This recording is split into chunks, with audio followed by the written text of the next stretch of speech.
Recent research has indicated that there's been a significant shift with when the viral load for SARS-CoV-2, the virus that causes COVID, peaks compared to when a person first starts having symptoms. Now, this can have a significant impact on recommendations as to how long a person is contagious for how testing goes, and for quarantining. So let's talk about it. Hey everybody, it's Dr. David. Good to talk to you today. As you know, I have been on the forefront of the COVID fighting the battle of information, as well as fighting the battle for misinformation, but also really doing a deeper dive as we've gone through each phase of the pandemic and now into the endemic, using my independence to really try to assess what's going on at the moment and make the best recommendation at the time, or at least to help people think about things that they hadn't thought about already. And of course, as information evolved, there were things that we got right. There's things that we got wrong. Most of it we got right, though. So, but I've on this channel here, I've made videos about COVID vaccines, my presentations to the FDA, the authorization committee, to go ahead and make the approvals for this. I've talked about natural protocols. I've talked about ivermectin, Paxlovid, other types of treatments, monoclonal antibodies. And of course, I've also talked about how long a person might be contagious and maybe sick for. So if you go back, if you want to see about my past thoughts, it's all right there on this channel. Okay. Now, first thing, let's talk about what a viral load is. Okay. So the viral load is how much virus would be found, like, for instance, on a swab at any given time throughout the course of the illness. Okay. The higher the viral load is at any given time, the more likely that a person is contagious or more contagious than they would be with a viral load that's lower. Okay. And of course, the higher the viral load, the more that you may find on a swab, the more likely that test is to be positive when you're doing either a PCR or a rapid test. Now, of course, rapid tests are readily available still. They're easy to do. They give you quick answers. Okay. But of course, the question is, well, if the main goal, if somebody wants to swab themselves and test for COVID, is to know whether a person has COVID. And of course, if the viral load on the first few days of symptoms is still pretty low, then a person may do a test and said, oh, I tested for COVID, I didn't have it. But in fact, they were contagious and just didn't know about it. So that can be a little challenging, especially for people who are around high-risk people, people with cancer, or people who are seniors who may have, or people who have cardiac disease or renal disease, pulmonary diseases, immunodeficiencies. And if we're trying to obviously keep our loved ones or our friends, or even people we don't know, but hey, we're trying to be a good citizen.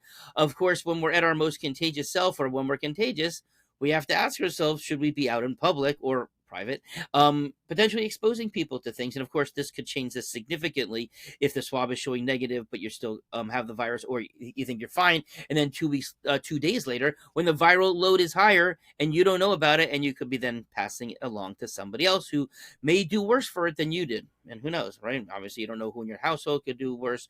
It's been really weird. One of the things I've seen through the pandemic is you would think that a person would have the worst disease the first time they get it because they have immunity. And that's not always true. I've had lots of patients who, man, the second time was worse. They said that Omicron would be easier than the original strain, but I found Omicron was much more difficult on me or my family. So there's still a lot of variability within the disease itself. Okay. So now, one of the things about PCR tests, and of course, I know we've talked about this before, is because there's an amplification when they do the PCR process. So they actually are amplifying the genetic code. So they can potentially find the virus at a lower swab because of the way they replicate. And so that's one of the things that, that of course, we have to be aware of in terms of the two different types of tests. Okay. Of course, usually the PCR tests are done at a healthcare facility, at a lab, somewhere where they can collect it and send it off to a lab, etc.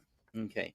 Now, early in the pandemic, one of the things that we saw was that the viral load was peaking really at about 1 day into 2 days of the onset of symptoms. Now, of course, anybody is going to have some virus in them before they would get contagious, because it has to grow enough and create the immune response in order to make that happen. Because remember, going back, we talked about how when a person's sneezing or coughing or snotty or with the fever, that's all our body's immune response to the rapidly growing virus and trying to put it down.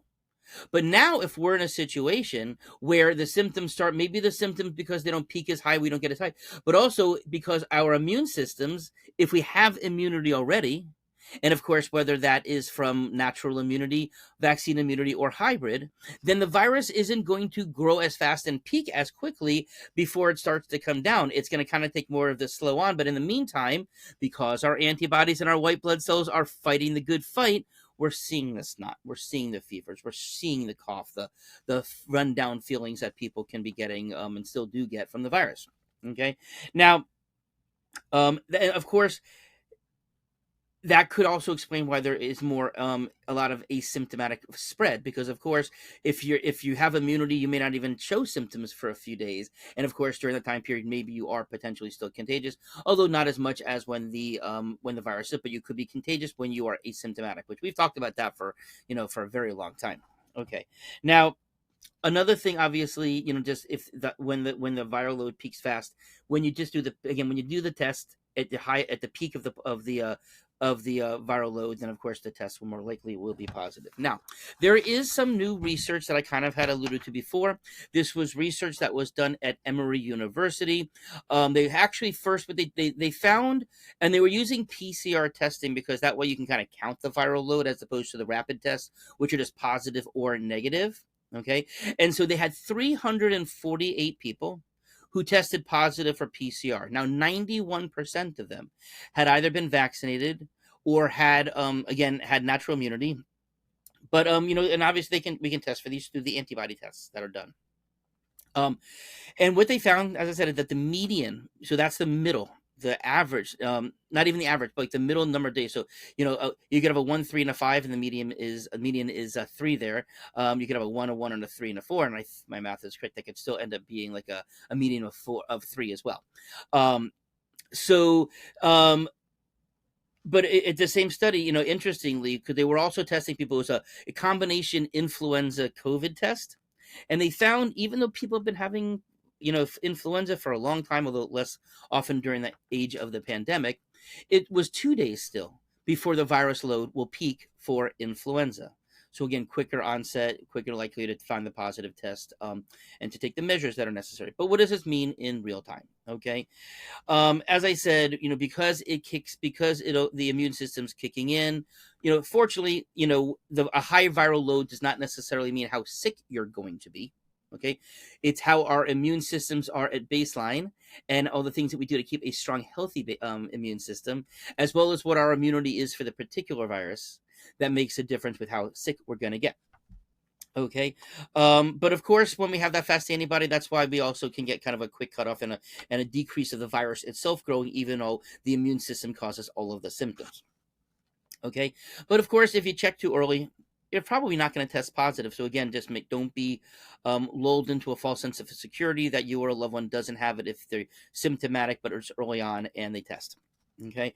Now, of course, one of the issues, though, people will take different types of medications and treatments for COVID. We've certainly talked about that on this channel and the natural things that I do, and even some that are more specific for virus, for COVID. But of course, if you're testing negative, you may not start that soon enough, and so you may be a little bit later to helping your body's immune system boost it. But of course, that's the reason in our immune support protocol, which I've talked about many times here, the high doses of vitamin A, along with the higher doses of zinc, vitamin C, and echinacea, or the active ingredient called arabinogalactan. That's the reason why we say on the first sign of any illness to start these things, because you don't really want to wait around to find out what you got. Okay, same thing like you think of even unrelated, but chickenpox, right? It starts off with a cold or flu-like symptoms, not till later on do you get the pox. I would rather have everybody start boosting their immune system on the first sign of illness. Okay. So in terms of my take, again, as soon as possible, start the immune support protocol. Okay. Now I know that all of our patients and our Patreon subscribers, our members there, they have access to our full holistic protocols. So if you're not a patient but you want to have access to them, you can certainly join up on our Patreon and be a supporter there, where you'll have access to all of that information. But at the same time, if you test negative but you have symptoms, maybe you want to consider laying low for a few days, maybe seeing if you could work from home or not go to school, just to kind of make sure that it's not going to turn into something more. And then maybe doing the test a couple of days later and then seeing if you test positive before you make any more final decisions on who you're going to see, visit with, etc. Okay. Now, of course, still avoiding people who are sick. That's kind of a general rule of thumb that we always knew about. But of course, since you don't know who they have, if you're around them, then you have a better chance of catching whatever that virus is, whether it's COVID, influenza, RSV, or any of the other multiple of viruses that are out there. Okay. So, but another final question here, which is interesting because, the CDC recommends that you can be out of quarantine after day 5 of your symptoms, right? And they still say mask up, etc. But of course, if you're not peaking until day 4, that means you may very well be contagious past day 5. Okay, so I'm wondering if the CDC is going to need to make some recommendations for people who want to follow the CDC recommendations, because I'm now questioning whether those are accurate at this point. All right. Well, some new food for thought here.